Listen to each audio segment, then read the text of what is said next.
তাদের বিপক্ষে মাঠে নামার আগে কি কোনো দুশ্চিন্তা করার প্রয়োজন আছে? অন্য যে কোনো সময় হলে বা ব্রাজিল যদি তার চেনা ছন্দে থাকতো তাহলে হয়তো ছিল না। তবে এই ব্রাজিল মরক্কোর বিপক্ষে যেভাবে বিশ্বকাপ শুরু করেছে তাতে অবশ্যই দুশ্চিন্তাগ্রস্ত টিম ম্যানেজমেন্ট। আর তাই হাইতির বিপক্ষে মাঠে নামার আগে একাদশ এবং কৌশলেও পরিবর্তন আনতে চলেছেন কার্লো আনচেলত্তি। শুরু করব ডিফেন্স লাইন দিয়ে, কেননা গোলপোস্টের নিচে কোনো পরিবর্তন আসছে না।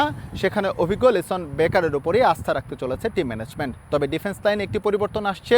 এর আগের ম্যাচের শুরুর একাদশে খেলা রজার ইবানেজ, তাকে জায়গা ছেড়ে দিতে হচ্ছে দানিলোর কাছে। সেন্টার ব্যাক পজিশনে মার্কিনিওস এবং তার সঙ্গে মাগালেস, তিনি দলের আস্থা কুড়িয়েছেন, কোচের আস্থা কুড়িয়েছেন। তারা এই ম্যাচেও স্টার্টিং 11-এ থাকছে। লেফট ব্যাক পজিশনে ডগলাস সান্তোস খুব বেশি আহামরি পারফর্ম না করলেও তার অ্যাবিলিটি রয়েছে ফরওয়ার্ডদের বল যোগানে সহায়তা করা, কেননা তিনি ওভারল্যাপ করতে পারেন। সুতরাং এই ম্যাচে যে তিনি শুরুর একাদশে থাকছেন এটা মোটামুটি নিশ্চিত। রুচি চানাচুর 300 গ্রাম ও 500 গ্রামের ফ্যামিলি প্যাক, এক প্যাকে পুরো পরিবার। মিডফিল্ড পজিশনে খুব বেশি একটা পরিবর্তন না হলেও এই জায়গাটায় কৌশলগত একটু পরিবর্তন আনতে চলেছে টিম ম্যানেজমেন্ট। কেননা এর আগে আমরা যেমনটি দেখেছি ব্রাজিল শুরু করেছে 4-2-3-1 ফরমেশনে।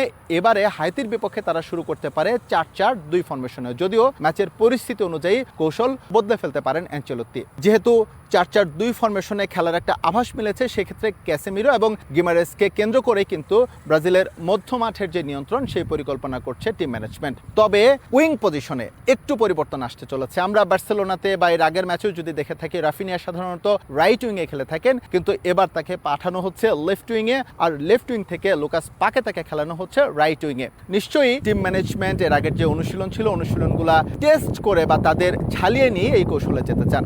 আক্রমণ ভাগের দিকে যদি তাকায়, গেল ম্যাচটা ভিনিসিয়াস জুনিয়র দুর্দান্ত পারফর্ম না করলেও আপ টু দ্য মার্ক ছিলেন। দুর্দান্ত একটি গোল করেছেন এবং একই সঙ্গে গোলের অন্তত দুটি ক্লিয়ার চান্স তিনি ক্রিয়েট করেছিলেন, যদিও অন্যরা সেটা কাজে লাগাতে পারেননি। তাই ভিনি জুনিয়র যে জায়গাটাতে খেলছেন এটা মোটামুটি নিশ্চিত। তার সঙ্গী হিসেবে এখানে থাকতে পারেন ম্যাথিউস কুনিয়া, কেননা আগের ম্যাচে ইগোর থিয়াগোকে মাঠে নামিয়ে একটা ভুলই করেছিলেন তিনি। এবার আর সেই পথ মারাতে চান না ইতালিয়ান মাস্টারমাইন্ড। মোটামুটি বলা যেতে পারে এই একাদশ নিয়ে হাইতির বিপক্ষে মাঠে নামবে ব্রাজিল, কেননা এই ম্যাচটা তাদের জন্য মাস্ট উইন হয়ে উঠেছে এই জন্যই যে স্কটল্যান্ড ভালো করছে। তারা প্রথম ম্যাচে হাইতিকে 3-0 ব্যবধানে টেবিলে লিড করছে। মরক্কো ব্রাজিলের সঙ্গে ড্র করলেও তারা 2 নম্বর পজিশনে রয়েছে।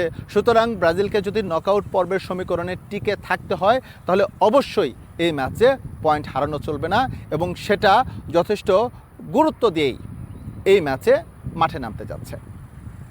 এস এম ইকবাল, সময় সংবাদ, যুক্তরাষ্ট্র।